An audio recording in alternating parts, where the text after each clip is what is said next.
पहा नवीन एपिसोड्स एकदम add free.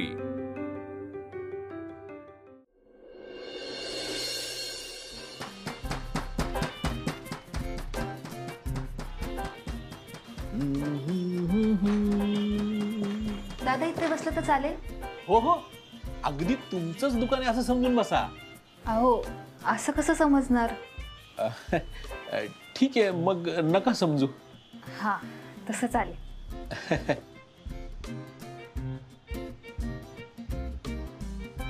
So फरमाइए, कौन सा अमृत पेश करूं आपके लिए? अमृत? हाँ, क्षीर अमृत, अमृत सुधा, हरित अमृत, अंगलामृत, अमृत धारा, शुंठी अमृत, अमृत कषाय।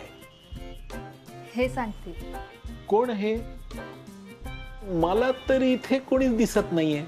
अहो तसं नाही, ते गाडी लावतायत। अच्छा अच्छा अच्छा अच्छा, हा हा हा, येऊ देत तुमच्या ह्यांना येऊ देत, मग तुम्ही शांतपणे अमृतची ऑर्डर करा। बसा। अरे नील, काय म्हणतो, कसा आहेस? एकटाच आला? सौर्या कुठे आहे? एकटा कुठे आलोय? अरे काय चाललंय काय? या इथे बसलेल्या ताई म्हणतायत की त्यांचे हे सोबत आलेत, पण मला दिसत नाहीये। तू म्हणतो की तू एकटा आलास नाही, पण मला दिसत नाहीये। अरे काय काय काय चाललंय काय? अहो, कारण आम्ही सोबत आलो आहोत ना, हेच ते माझे हे। अच्छा,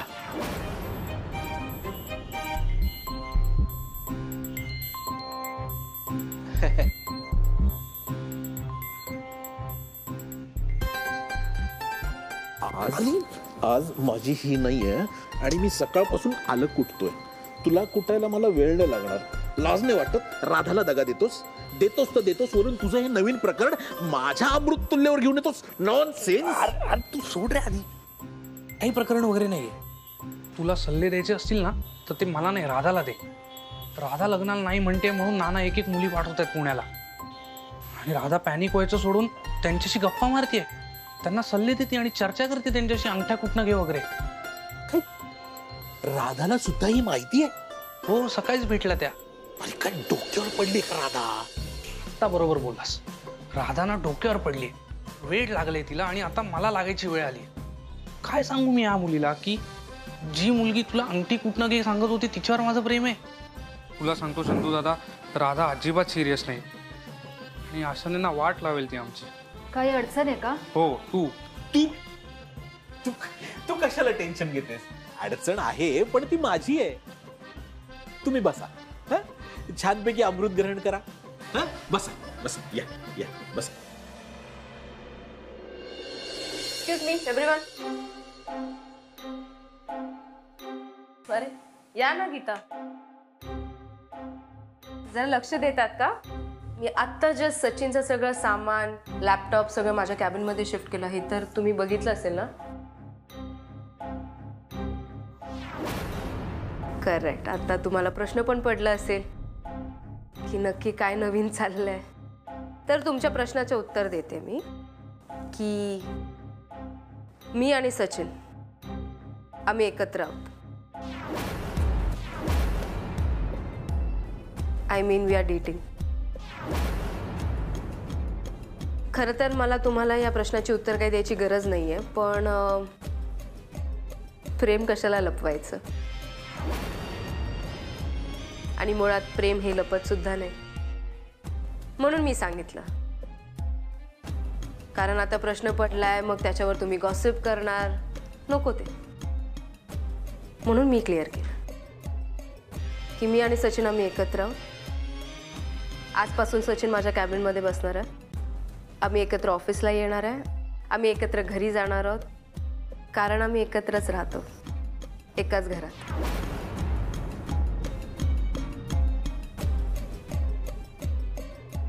काय असं काय बघताय? तुम्हाला काय बोलायचं नाहीये का? अभिनंदन सचिन सर।